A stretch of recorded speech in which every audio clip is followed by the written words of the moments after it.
গাজার ফিলিস্তিনিদের ৩টি দেশে স্থানান্তর করতে চায় ইসরায়েল। নিজেদের এমন পরিকল্পনা বাস্তবায়নে ইসরায়েল দ্বারস্থ হয়েছে আমেরিকার।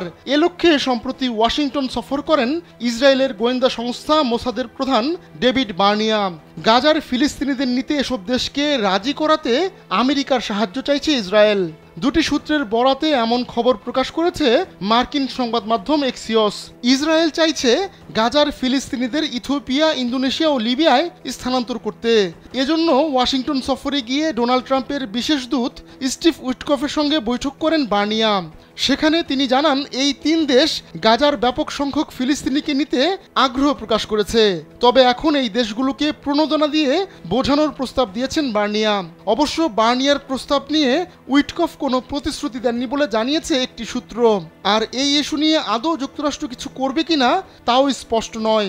পুরো বিষয়টি নিয়ে হোয়াইট হাউস, ইসরায়েলের প্রধানমন্ত্রীর অফিস কিংবা সংশ্লিষ্ট ওই ৩ দেশ কেউই কোনো মন্তব্য করেনি।